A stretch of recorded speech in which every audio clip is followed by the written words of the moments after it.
এই টুম্পা, আমি বেরোয় গেলাম, দরজা ভালো করে আটকায় রাখো। 1 মিনিট দাঁড়াও, তোমার জন্য দরগা থেকে একটা তাবিজ আনছি, তাবিজটা তোমার সাথে রাখো। আমি কি বিছনায় প্রস্রাব করি নাকি যে আমার জন্য তুমি তাবিজ আনছো? বাজে কথা বলো না তো, এই তাবিজ যতক্ষণ তোমার সাথে থাকবে তোমার ধারে কাছে কোনো অশুভ শক্তি আসতে পারবে না। বলো কি, তাই নাকি? আচ্ছা, আমারে ছাড়া তুমি একা একা থাকতে পারবা তো? অরুণ ভাই, ইনকাম ট্যাক্স থেকে লোক আসতেছে, আপনার ঘরে কোনো কালাধন থাকলে সরিয়ে ফেলেন। ভাবি, ঘরে তো কোনো কালাধন নাই, এক কাজ করি, আমি ঘরের থেকে পালায়ে যাই। আরে ভাই, আপনার ঘরে যখন কোনো কালাধন নাই তাহলে আপনি কেন পালাবেন? আরে ভাবি, কালাধন তো আমার সাথেই আছে, ওটা যদি নিয়ে যায় তাহলে আমার কি হবে? এই ছাগলের মতো জাবর কাটতেছো কেন? কি খাচ্ছ তুমি? হজমোলা খাচ্ছি, ডাক্তার বলছে হজমোলা খাইলে হজম শক্তি বাড়ে। কোন গাধা বলছে? আজ পর্যন্ত শুনছো কোনো কিছু মেয়েরা পেটে হজম করতে পারে? ছেলেদের থেকে মেয়েদের হজম শক্তি বেশি। আজ পর্যন্ত শুনছো কোনো মেয়ের বয়ফ্রেন্ডের কথা হাজবেন্ডের কাছে বলছে? ডাক্তার, আমার জামাই আমার এক ফুটও ভালোবাসে না, কি করব বলেন তো? এটা হরমোনের সমস্যা, হরমোনের ওষুধ লিখে দিচ্ছে, আর সাথে বেশি বেশি করে দুধ খাওয়াবেন।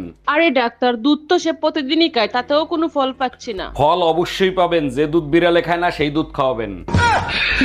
এই কই তুমি, এক গ্লাস পানি দাও তো, আজ 4-5 দিন ধরে বুকে ব্যথা করতেছে। 4-5 দিন ধরে তোমার বুকে ব্যথা করতেছে আর আজকে তুমি আমারে বলতিছো 1 মিনিট দাঁড়াও। আরে ডাক্তারের ফোন দেয়া লাগবে না, গ্যাসের ব্যথা এমনি এমনি ঠিক হয়ে যাবে। হ্যালো ইন্স্যুরেন্স কোম্পানি, শিগগিরই বাসায় আসেন, 50 লাখ টাকার একটা লাইফ ইন্স্যুরেন্স করাবো।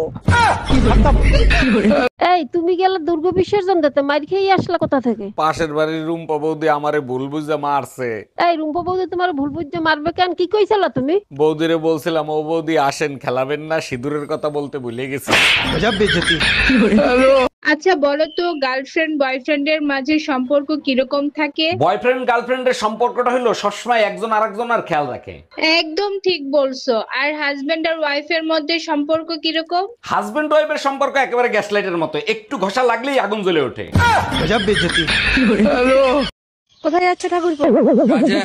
চলে এসো না, একটু গল্প করি। না, গল্প করবে নি, ঘরে গাল দিচ্ছ।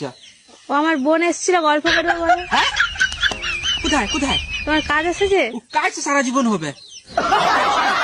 কই গো, তুমি জানো গ্রামে চোর বেরিয়ে গিয়েছে? আমার মনে হচ্ছে এই সময় একটা কুকুর পুষতে হবে। কেন, তুমি কোথাও যাবে নাকি? এর আগে 3টা বিয়ে করছো, তারপর আমারে বিয়ে করছো, তারপরও নিজের নির্দোষ দাবি করো। না, আমি নির্দোষ দাবি করতেছি না। আমি যখন জানি, আমি কেন নিজেকে নির্দোষ দাবি করব? আমি দোষী। তাইলে কেন আমারে বিয়ে করছিলা? তখন আমার আবেগে কাজ করছে, বিবেক কাজ করে নাই। রান্না করেছি, খেয়ে দেখ তো কেমন হয়েছে। ছি, ওয়াও।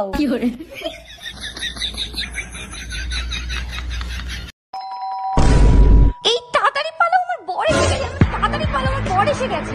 1 মিনিট, তোমার বর তো আমি, তুমি আমাকেই পালাতে বলছো কেন? আচ্ছা, তুই যদি আমারই বর হোস্টেলে পালাচ্ছিলি কেন, বাজে ছেলে একটা? তোমার বয়স কত? 18। মুখ কাছে আনো, কাছে আনো। কোনো চিন্তা করো না, আগামী চাঁদের প্রথম রাইতেই তোমার বিয়ে হয়ে যাবো। হ্যাঁ ম্যাডাম, এবার আপনি বলেন কত টাকা লোন নেবেন আপনি? স্যার, বেশি টাকা লাগবে না, আপাতত 20 লাখ টাকা দিলেই হবে। লোন তো আমি দিয়ে দেবো, কিন্তু ব্যাংকের কাছে কিছু রাখতে হবে। কি রাখবেন আপনি? কিছু থাকলে কি আর লোন নিতে আসি? আপাতত বিশ্বাস জমা রাখেন। আসসালামু আলাইকুম আম্মাজান, শ্বশুর আব্বা কি আছে? থাকলে তার কাছে একটু দেন তো। ওয়ালাইকুম আসসালাম জামাই, তোমার শ্বশুর তো বাজারে গেছে, জরুরি কিছু দরকার হলে আমাকে বলতে পারো। বিয়ের সময় 50 ইঞ্চি টিভি দেওয়ার কথা ছিল, আপনারা টিভি দেন নাই কেন? আরে জামাই, দুইটা টিভি দিয়ে কি করবা? আমার মেয়ের আল্ট্রাসাউন্ড করে দেখো, ওর ভিতর টিভি আছে।